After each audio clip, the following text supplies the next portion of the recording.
দেশের রাজনীতিতে যে চরম সংকট তৈরি হয়েছে জুলাই সনদ বাস্তবায়নকে কেন্দ্র করে, সেই সনদ বাস্তবায়নকে কেন্দ্র করে যা ঘটতে যাচ্ছে তার একটা বিরাট দায় প্রধান উপদেষ্টাকে নিতে হবে। আমরা অনেকে হয়তো খেয়াল করেছি, ছোট ছোট করে বলেছি, কিন্তু আমার মনে হয় এটা ডিটেইলভাবে বলা দরকার।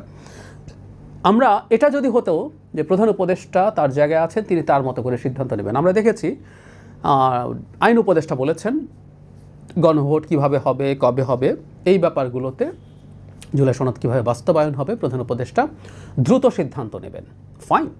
কিন্তু এখানে একটা বিশাল সংকট তৈরি হয়েছে, প্রধান উপদেষ্টা নিজে ঐক্যমত্য কমিশনেরও চেয়ারম্যান। সুতরাং ঐক্যমত্য কমিশন যে রিপোর্ট সাবমিট করেছে বাস্তবায়ন নিয়ে, যেটা নিয়ে চরম বিভেদ তৈরি হয়েছে এবং খুব সংঘাতের দিকে দেশকে ঠেলে দেওয়ার চেষ্টা আছে, বুঝে হোক না বুঝে হোক, ইচ্ছায় হোক বা অনিচ্ছায় হোক, প্রধান উপদেষ্টা সেটার পার্ট হয়ে গেলেন।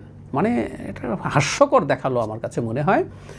যেদিন ডেপুটি ভাইস চেয়ারম্যান জনাব আলী রিয়াজ এটা প্রধান উপদেষ্টার কাছে সাবমিট করলেন বাস্তবায়নের পদ্ধতি, তার আগের দিন ঐক্যমত্য কমিশন বসেছিল প্রধানের নেতৃত্বে। ঐক্যমত্য কমিশনের চেয়ারম্যান হচ্ছে প্রধান উপদেষ্টা, তার নেতৃত্বে কমিশন বসেছে, তারা বসে এটাকে অ্যাগ্রি করেছেন, সিগনেচার করেছেন। তার মানে প্রধান উপদেষ্টা এটা পার্ট। এই যে আগুন লাগলো, লাগানোর পরিস্থিতি তৈরি হলো, এই যে কেওসের অবস্থা হলো, এটার সাথে প্রধান উপদেষ্টা নিজে জড়িত হয়ে গেলেন। বিপদটা এই জায়গায়।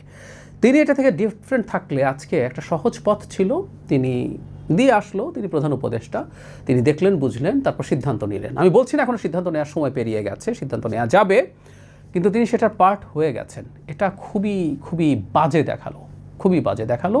এবং তিনি এখন ঘোষণা যদি করেনও, আমি আশা করি, আমি আশা ছাড়তে চাই না, তিনি সম্ভাব্য বিপদ বুঝতে পারবেন, এই বিপদ বুঝে তিনি তার মতো করে সঠিক সিদ্ধান্ত নেবেন। এখানে একটা ট্রেড অফের চেষ্টা হতে পারে, আমি ধারণা করি, সেটা হচ্ছে ঠিক আছে নির্বাচনের সাথে হোক, কিন্তু বিএনপিকে বলা হতে পারে জুলাই সনদের যে নোট অফ ডিসেন্ট আছে এটা ছাড়াই গণভোট হবে, মানে দুটা দেবো না একটা দেবো, এইসব।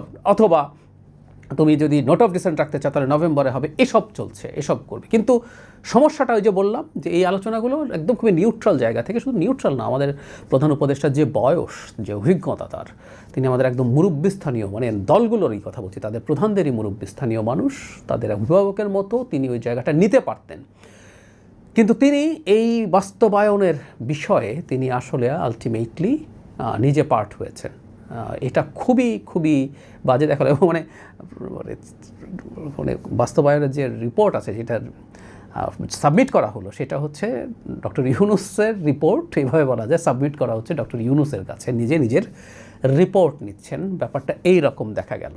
সবচেয়ে বড় সংকট যেটা হলো আমি বলে মনে করি, মানে এটা যদি একটা কমিশন আলাদা হতো, যেখানে উনি নাই, সেটা যদি তার কাছে সাবমিট করা হতো, সেটা একটা ব্যাপার। আমাদের নির্বাচনকে সামনে রেখে এই ধরনের একটা পরিস্থিতি তৈরি হওয়া, যেখানে প্রধান উপদেষ্টার নিরপেক্ষতার উপরে প্রশ্ন তৈরি হয়, এটা খুবই খুবই মর্মান্তিক হবে। এবং সেই পরিস্থিতির প্রেক্ষাপট দেখা যাচ্ছে।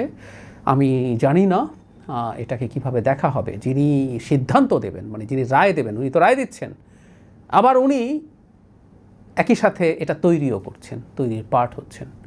এটা কতটা রিডিকুলাস দেখা যায়, কতটা হাস্যকর দেখা যায়, আমি জানি না সরকার এবং ঐক্যমত্য কমিশন এটা খেয়াল করেছে কিনা, আমি এখন পর্যন্ত দেখিনি। প্লাস কোনো ব্যাখ্যাও আমরা দেখি না। এই যে প্রতারণার অভিযোগ বিএনপির পক্ষ থেকে করা হলো, জুলাই সনদ যেভাবে স্বাক্ষরিত হয়েছে সেটা যেখানে পরিবর্তিত হয়েছে, কোনো ক্ল্যারিফিকেশন নেই। আমরা কি তাহলে বলবো তাদের ইমানের জোর নাই যে তারা এটা গায়ে বলতে পারেন, যে আমাদের গার্ডস নিয়ে যে না আমরা এটা করিনি, বিএনপি মিথ্যা বলছে? কোনো স্টেটমেন্ট বা কেউ একজনকেও আমরা দেখিনি কথা বলতে এটা নিয়ে। আমি জানি না সবাই দেশে আছেন কি না। ভাইস চেয়ারম্যান নিজে মার্কিন নাগরিক, চলে যাওয়ারই কথা, আরও কেউ আছেন কিনা জানি, কিন্তু দেশে এদের মধ্যে অনেকেই আছেন, কেউ না কেউ এই জিনিসটা একটু, বিএনপি মিথ্যাচার করছে, বিএনপি বাজে কথা বলছে, এই কথাগুলো একটু বলুক। যদি না বলে থাকে, তারা যে একটা অন্যায় করেছেন, এই অন্যায়টা প্রতিষ্ঠিত হয়। এবং যেটা হয়েছে খুবই মর্মান্তিকভাবে প্রধান উপদেষ্টার নেতৃত্বে, খুবই দুঃখজনক। আমাদের সামনে অনেক বড় ঝুট ঝামেলা অপেক্ষা করছে।